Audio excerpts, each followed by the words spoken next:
There are a lot of people, Republican and Democrats, who are not keen on these limitations on that cap, how much you could write over taxes you paid at $10,000. It was part of the Trump tax plan initiated back in the beginning of the Trump presidency. But for a lot of New Yorkers, a lot of Californians, a lot of those in Massachusetts, other high-tax states, it's costing them a bundle.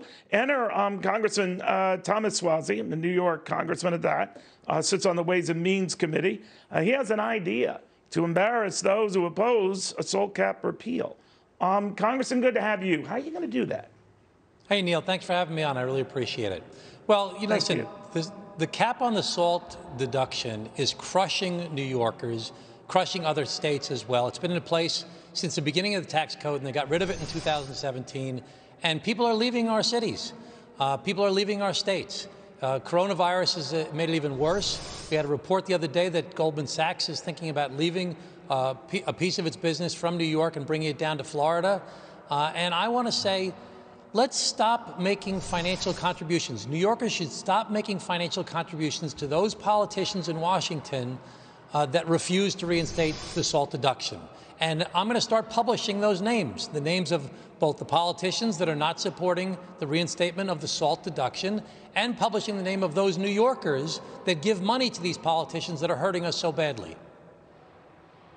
But you're not extending that to people who support the deductions themselves, right? I mean, so let's say I'm not too keen with I live in New Jersey, and I'm not too keen on these because they also hurt me. But if I'm not giving to any candidate one way or the other, do you publicize my name? Do you publicize those who are trying to say, all right, well, I balance this out. I lose that deduction, but I save on taxes.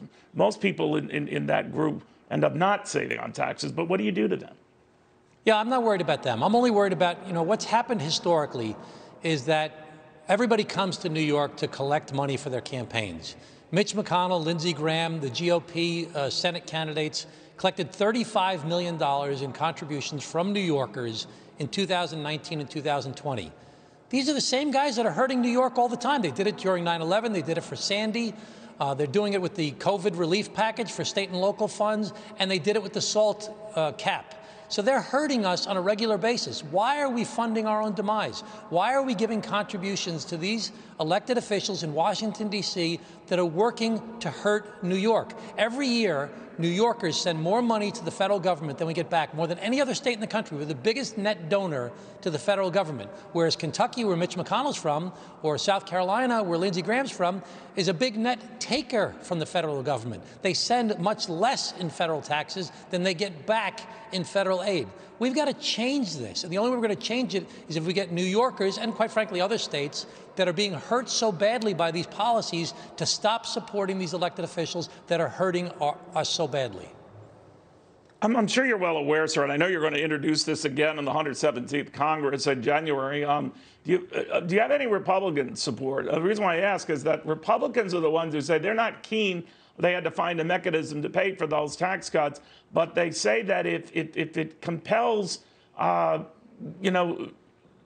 those who put the budgets together in these high-priced states like New York to maybe not make them so big, to cut down on spending, it'll be mission accomplished. What do you say to that?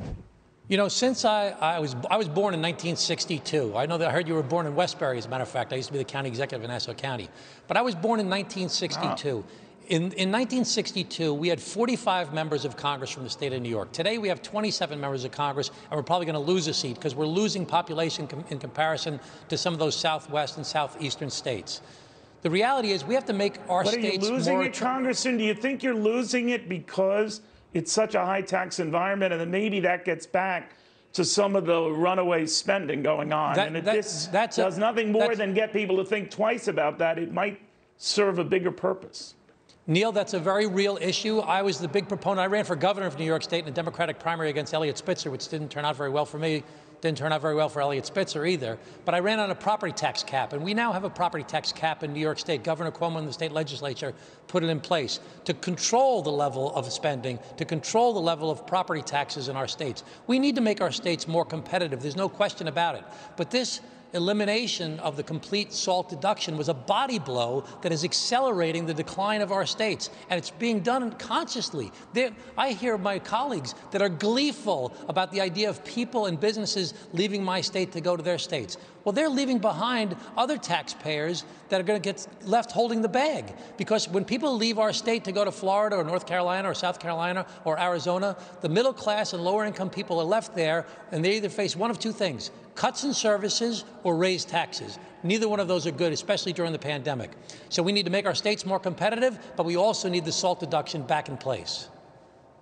Would you phase that out, though, for higher income earners? I know they're toying with this among some Democrats in New Jersey in order to get something through to deal with the SALT issue, that maybe the well-to-do and all don't benefit, but most others would. Are you open to the same kind of thing in New York?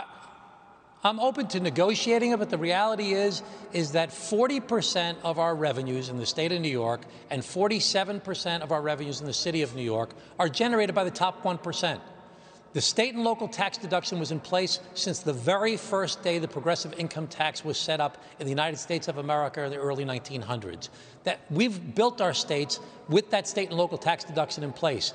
By abandoning that covenant that was in place, that state and local governments are sacrosanct and the long arm of the federal government shouldn't reach in and take away their power, is something that's been abused by this 2017 GOP tax cut.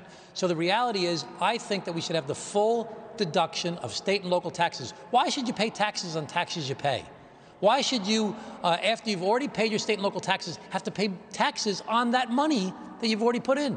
And so many police officers and teachers and civil servants have relied on that covenant for so long, and it was just ripped out from under them in a very quick process. We need to reverse that.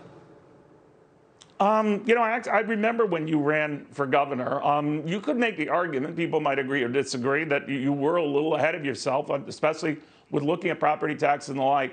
Would you ever entertain running for governor again? Right now, I'm very happy in Congress. I got a great job on Ways and Means. I'm getting more and more experience here and getting things done. So I'm very happy with what I'm doing right now. And my wife told me the other day, anytime I try to plan ahead, it never works out. You just have to try and take what comes to you as it comes. That's well put, which means you'd entertain it if the right opportunity came up, I think. Oh, I'm a very ambitious person. Okay, very good. Talk to your wife, see what she says. Congressman, very good having you. Congressman Thomas Suozzi right now, the New York Democratic congressman, sits on a very influential committee, Ways and Means. And he was, regardless of what you think of his views, he was way ahead of the curve when it came to addressing these issues and the problems financially that bedevil high-tax states like New York and so many others.